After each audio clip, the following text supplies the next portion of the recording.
Hey everyone, this is Matt Bach with Puget Systems, and today we wanted to talk about performance in Premiere Pro.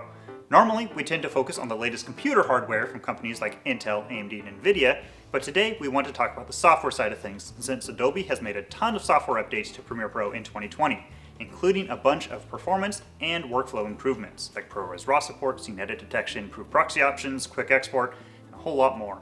But we want to focus on the performance side of things since this year has shown some of the biggest jumps in a long time on both the hardware and software side. So let's get into it.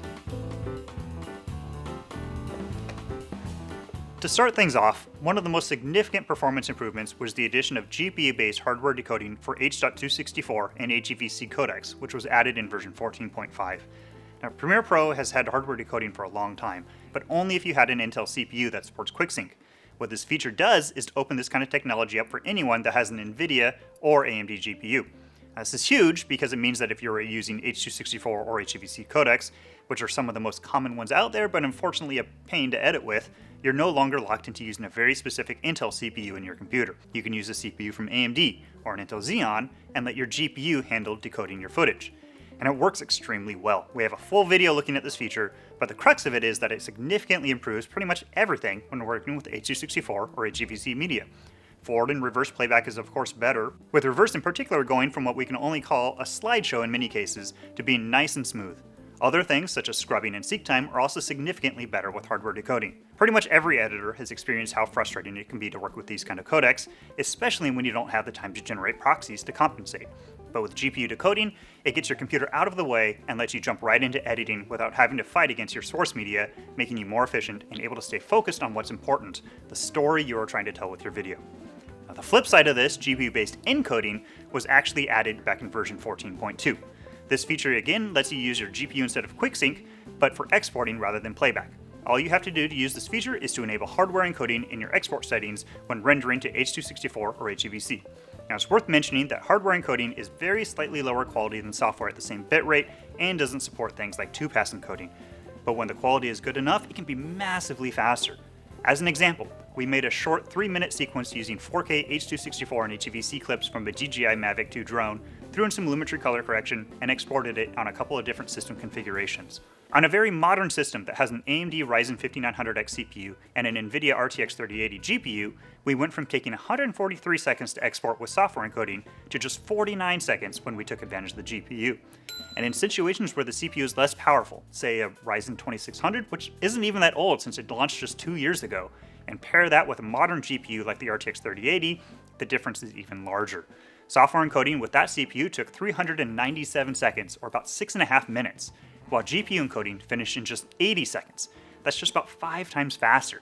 Especially if you work with longer sequences, that can be a massive time savings, perhaps going from an hour-long export to just 12 minutes. It can also quickly add up if you need to deliver multiple revisions to your client before you get to the final revision, and then the second final, and then the third final, and well, you all get the idea on that.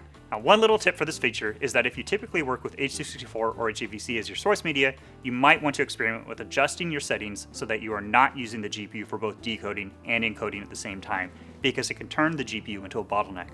For workflows like this, we recommend one of two things. First, if you happen to have an Intel CPU with QuickSync, then in the media section of your preferences, you can turn off decoding with your GPU and leave Intel enabled. Decoding performance with Intel QuickSync and most GPUs tends to be fairly similar, so this lets you take advantage of QuickSync for decoding and the GPU for encoding. If you do not have a CPU with QuickSync, the best thing to do is probably to run all your exports through Media Encoder. Now, doing this has a ton of advantages, but in this case what it does is let you disable GPU decoding just in Media Encoder so that you can get the fastest possible exports without needing to sacrifice the benefits of GPU decoding in Premiere Pro itself. Now, GPU decoding and encoding is a massive benefit for a huge number of users, but that isn't all that Adobe has done in the last year.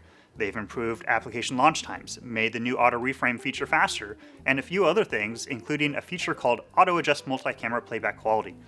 Now, the name of this feature is a little bit of a mouthful, but it is self-explanatory. What it does is to automatically adjust the quality of your preview window when working with multicam projects in order to prioritize playback performance. For example, on that same Ryzen 2600 system we used earlier, if we wanted to play 9 4K ProRes 422 LT streams, it would turn choppy unless we turned down the playback resolution. With this feature, however, it makes it perfectly smooth.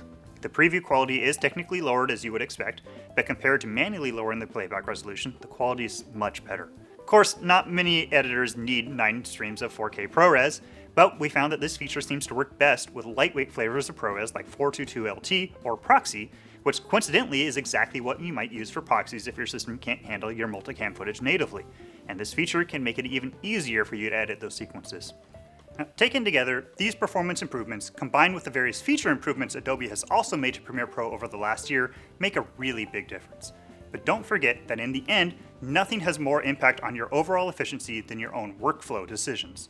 Even simple things like how you organize your projects can make a big difference. Not to mention factors such as what codecs you shoot with, when to work with native files versus using proxies, and knowing when it is worth taking the time to pre-render previews and motion graphics.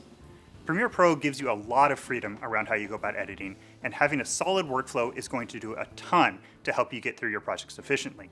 We're constantly running performance testing so that we understand how Premiere Pro works with the latest hardware, but remember that even the best workstation isn't going to help if you are not approaching your projects in the right way. But once you get your workflow nailed down and combine it with a workstation that lets you take full advantage of that workflow, that is when you can truly be free to focus on your creative process rather than worrying about the technical side of things. Now, thanks for watching, and feel free to comment below with your favorite new feature in Premiere Pro or your favorite workflow improvement tip.